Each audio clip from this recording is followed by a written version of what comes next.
Another winter's day. What am I gonna do? I got an idea. Let's get spooning, baby.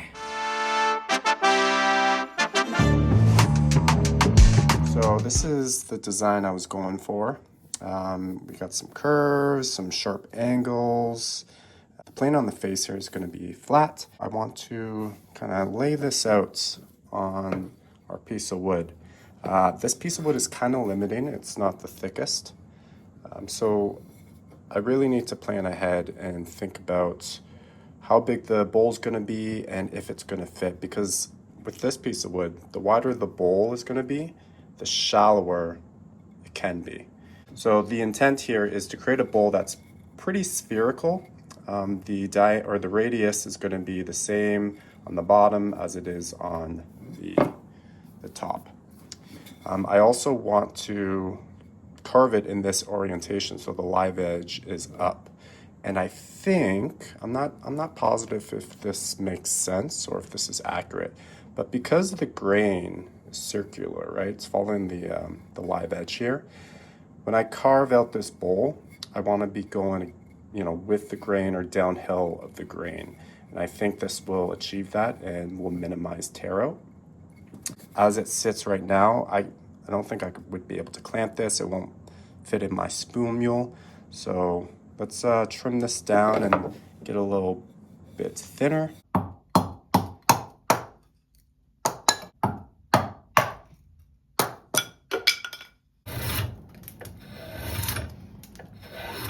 Here's kind of the side profile. I need to come down about there. So I'm gonna flatten it. Now, another thing I want to do is I want to kind of angle the face. It'll be kind of like that. It's not gonna be that drastic. It's gonna be more subtle.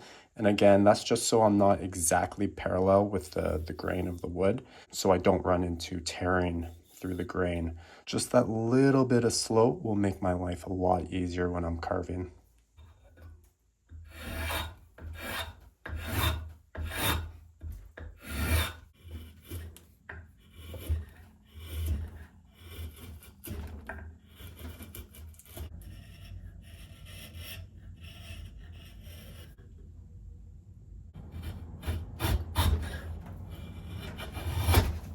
Ooh. Easy there, boy. And this is why I like to keep all my little cutoffs. I can use them. You never know when you're gonna need a little scrap piece of wood. Now you can grab rulers and, play around, but because there's such a wide plane, what I generally like to do is just take it off, put it on a flat surface, and figure out where the high spots are and work it down. So I'm gonna do that right now. So normally I wouldn't put this much time into making this dead flat. And truth be told, I probably don't need to, but I do like playing around with the plane. So any excuse is a good excuse, I think.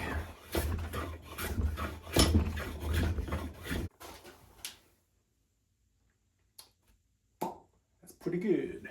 I think we got that pretty flat. Now I'm gonna go ahead and drop my spoon. And these lines, typically I would just draw them very roughly, but I think in this case, because this is basically gonna be the final face, all this is going to be flat along with the bowl. I think I'm gonna make my lines, and these are the lines I'm gonna carve too. Here I'm just kind of following the grain down, trying to get the center of the spoon. We want the spoon to be relatively parallel to the natural grains. I certainly could have just cut that layout out and created a template and traced it on there. Templates are always a little finicky, they can move and, they bend and whatever. So I figured because it's such a simple shape and mostly straight lines, I would just measure and draw it up. So now I gotta think about order of operations. Which material do I start removing first? I've kind of traced things out just to give me rough boundaries. But one thing that's really gonna help me out, I just found something with roughly the same diameter, which is really gonna help me out for the bowl. The handle and stuff can be more free-formed. I drew it by hand. I don't even know if it's perfectly symmetrical, but I should be able to get it close enough by eye that you won't be able to notice. But the bowl, because it's a perfect circle, it needs to be basically exact. You'll really see any defects or if I cut off the line. So I think this will really help me out in remarking my lines, especially when I start carving out the bowl. As I axe or carve away, I can kind of keep track and just make sure I'm not taking too much material off. Getting them relief cuts in. I'm cutting it to size here. You know, some may think I'm using the draw knife wrong, but honestly, just do whatever works, and this works.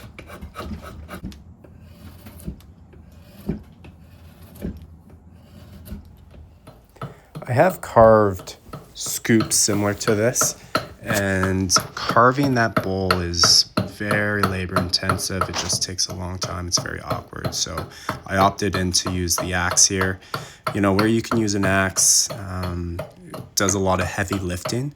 So that's why I chose to, but I just had to be very careful. As I mentioned, I have very little forgiveness on those lines. So just take my time here and just slowly hacking away.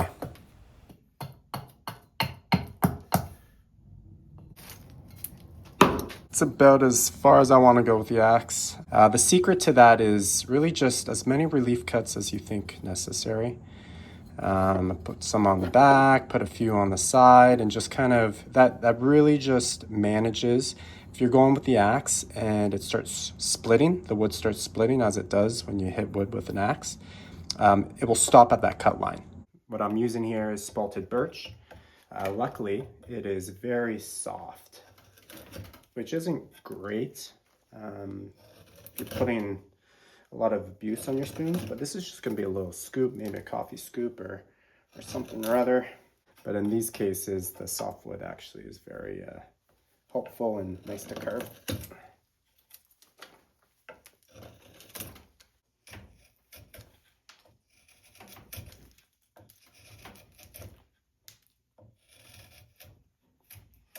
So again, for the back of the bowl, I decided to use the chisel. It's just a lot easier in the joints, guys. And, you know, I'm a prince. My body's a temple. You gotta treat your wrists and joints with respect.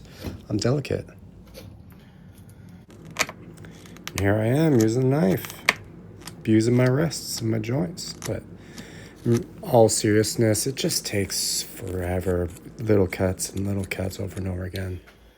So I just retraced my line with a mechanical pencil. I wanted a nice crisp line, as I mentioned. I need to get the carving as close as possible as a perfect circle.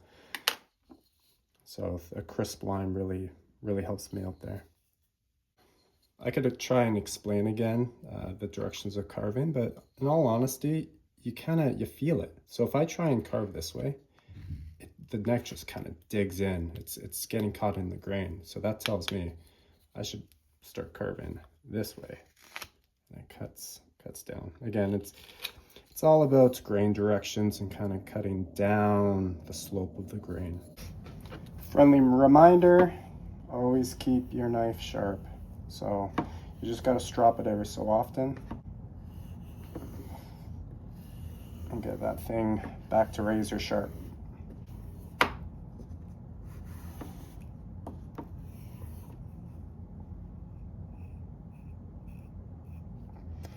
Sharp enough. Doing a bowl like this kind of sucks, to be honest, but it's got to be done.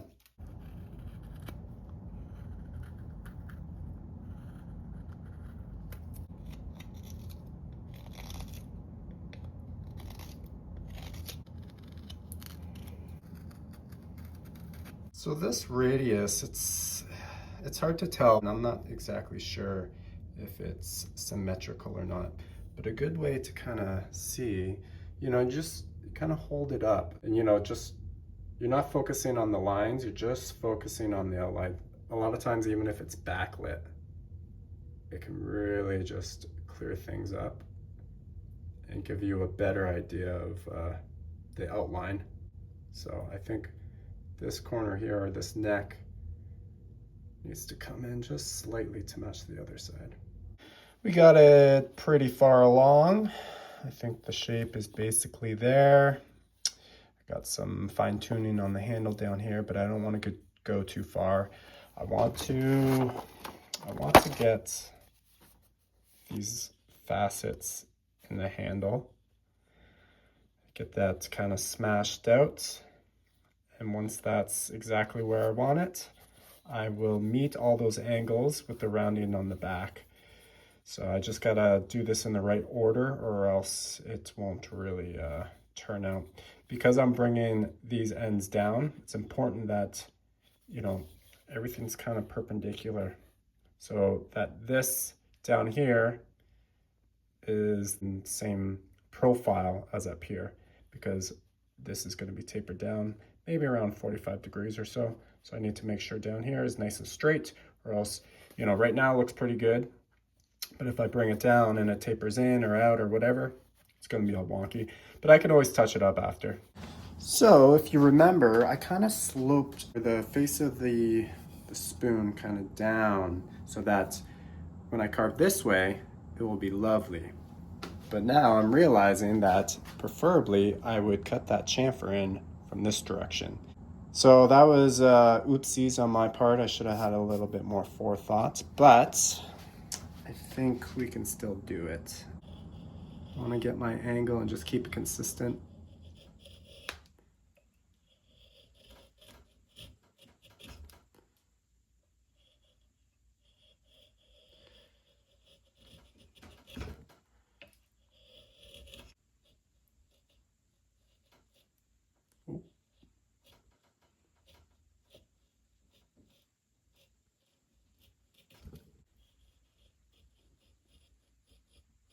So I'm following the line, just being careful, watching where I want my chisel to go, not necessarily where it is.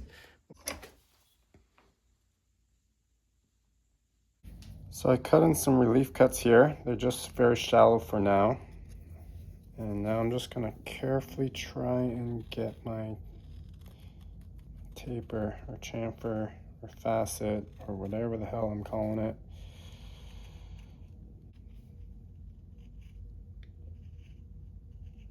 This is hard. And I think if I carve this way, it's going to tear out. But if I do it nice and slow, I might be okay. Yeah, I can feel it kind of tearing.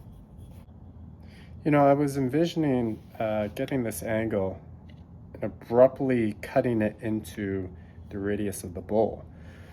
But now that I'm looking at it, I kind of like this gradual taper and radius, kind of the swoop. So I'm glad I didn't cut those relief cuts too deep, or else that would be a problem now.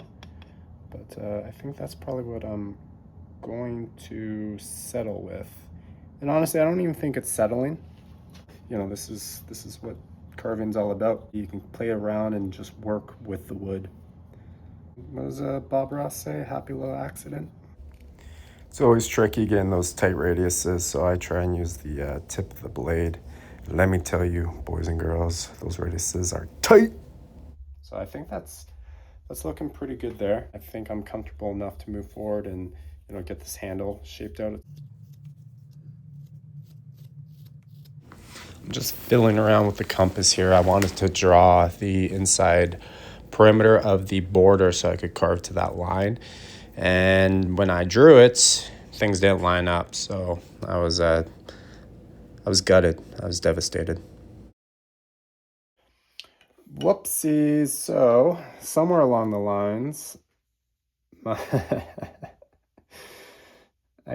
things got shifted. It was probably when I traced it rather than just using this like a dum-dum. So what kind of adjustment am I going to make? Am I going to redraw this whole thing and recarve it to the smallest diameter? I don't think so, because that's annoying. So rather, I think I'm probably just gonna do a little old offset line. It's tricky on a radius. Or actually, you know what? Fuck all that. I'm just gonna shift my center hole slightly over and redraw this. All right. So now I have like 13,000 different lines. which is going to be confusing and not helpful. Okay, I think I'm happy with that. So everything's just kind of shifted over to the left, and it's so small, I don't think you'll be able to notice. The most important thing is it's circular. That's what you'll notice the most if it's off. I want to start hollowing this out. I might get into an issue where the radius on this is not tight enough. I have another hook knife. It's not as nice as this one. It's not as sharp either. It's very hard to get sharp, but I'll do whatever I can with this. So this is where it's very important that I am completely satisfied with my inner circle, because once I gouge this out, I'm not going to be able to retrace this. So let's start hollowing this bad boy out.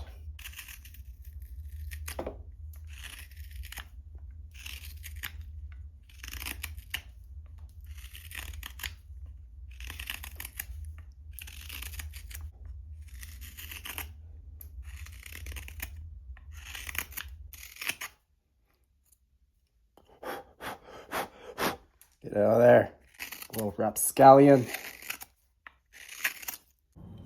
So with when you're carving out the bowl, you want to kind of divide it into quadrants. We have, top left, top right, bottom left, bottom right. So if we start on the top left, you want to kind of carve from the top down to the left. This is a lot easier said than done. You want to just get your hands a little grippy and use leverage. So I'm doing one of these. This is the pivot point on my finger here. And again, it's very awkward, and I need to be very mindful and careful what I'm doing, but no, it's slipping on my hand. So that's where, you use whatever anchors you can get, and we're just kind of pivoting and trying to get that radius nice and smooth. Preferably you do it in one nice swooping motion rather than just kind of chipping away. I really like this hook knife, but because it's sharp all the way down and there's a lot, it's fairly long, I have to be careful, because sometimes what I've done is I get too deep and I start carving the bottom here and gouging it, which is not great. Okay, so if we're working on the top right, I think this quadrant's kind of the hardest to do.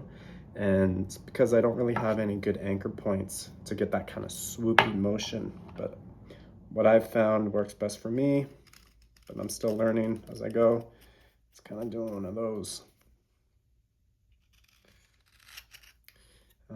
Alternatively, I'm sure I could probably clamp it in here and, start working away, but it's just awkward. I'm sure there's better and different ways of doing things, but here we are. And then bottom right, similar. It's just upside down. So again, you just want to get your pivot point.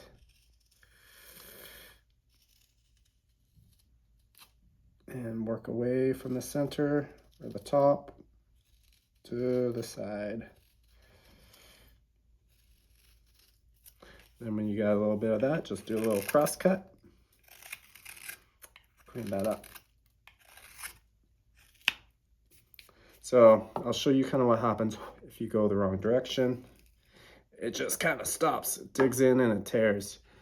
So it's all to do with the grain patterns. And that cuts nice and smooth.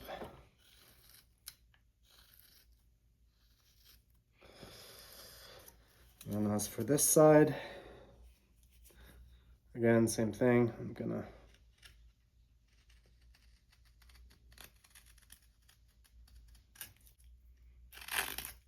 just, take bits off at a time and just keep going deeper and deeper while keeping an eye on the border. It can be very sketchy, and I have cut myself a few times, but it's also very satisfying, especially if you got a nice sharp hook knife.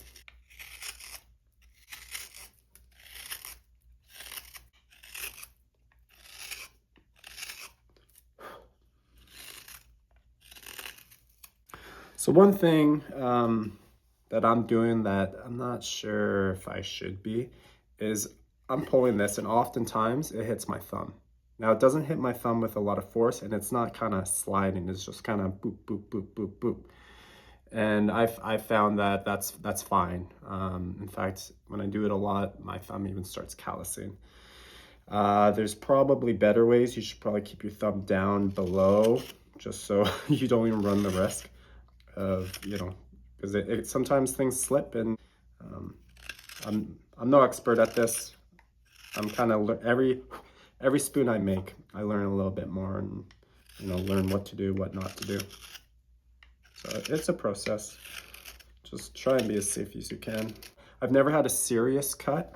You know, maybe I would have needed like one stitch, but a little Band-Aid and some polysporin. I think that just means that I got lucky. Ah!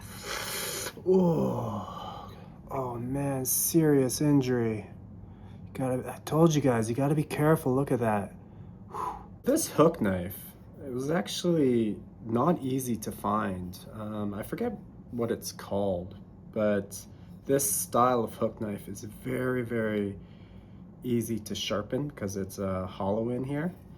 And you know, you just get a dowel or something, wrap the leather around it, and you can just kind of and then just clean up the burr on the back side. The other hook knives, which I will grab and show you. So this was my original first hook knife. I just put some duct tape here for my thumb. You can see the inside is flat. So if you want to sharpen this, and I mentioned this is very hard to get sharp, you have to sharpen the outer edge. So if you're, you know, you have to do something like that on a whetstone and or the strop. And it's tricky. And I've never gotten this like razor sharp. I'm sure if I, you know, worked at it, I could do it, but I even made a little jig that had a little concave, put a piece of leather in there so it kind of fit in there. But again, it was just hard to keep sharp. This I found on Etsy, I believe. I don't even know. Belov, some Russian guy. And this was before the war in Ukraine, so I have no idea if this guy's still making hook knives or other types of knives or not.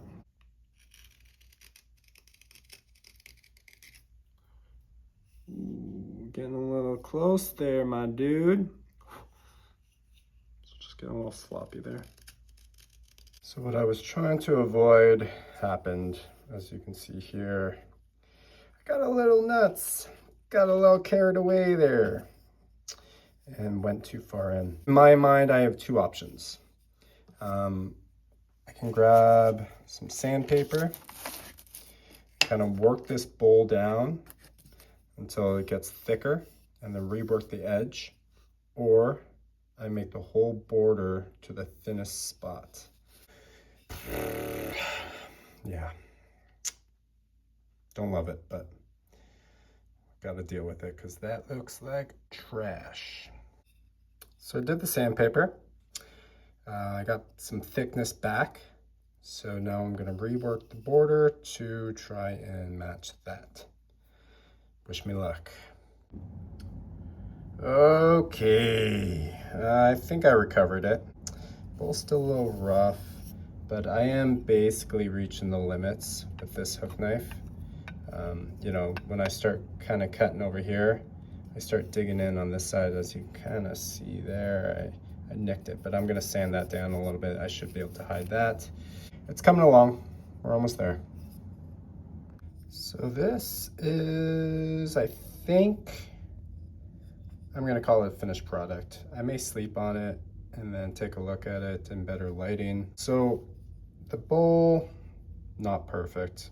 I know I mentioned how important it is to get that bowl as perfectly round as possible, and I didn't quite do it. You know, you can see here it's a little oblong, and I kind of knew that when I drew the inner boundary or the inner border. A little cheat trick I did to kind of mask this is I'm just kind of going over it with sandpaper And I'm just rounding the edges just slightly. If they were very crisp, I think the imperfections would come out more. But if I kind of round it off, I think it will hide it a little more, make it look a little bit more rustic. And you know, rustic things, they're not perfectly symmetrical or circle. So I like how the design turned out. And I think I fucking nailed it if you ask me. Oh, can't see that. Yeah. I kept playing around with the bowl, with the hook knives, made it worse, and then I made it better, and I decided to call it quits there. So she's dialed in. It's not perfect, it's not gonna be perfect, but I think I'm happy with that, or as happy as I can be. So I'm gonna get burnishing. This is just a smooth little stone.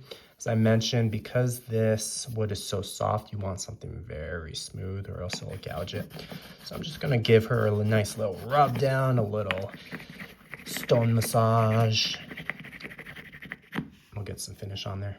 I popped her in the microwave for 2 bouts of 30 seconds. I think it just opens up the pores. I think it might even actually harden it a little bit. But you do have to be careful because it will darken the wood. I typically don't like to do it because when it darkens, it doesn't always darken evenly. But because this spalted birch is so, you know, there's just so much character to it, a little uneven darkening is fine. So we're gonna do a couple of coats. I'm gonna pop it in the microwave for another 30 seconds and then maybe do a last coat. Ooh, mama. I tell you what, there are no limits, no boundaries to what I can scoop with this bad boy here. So we'll end it there. Hope you learned something.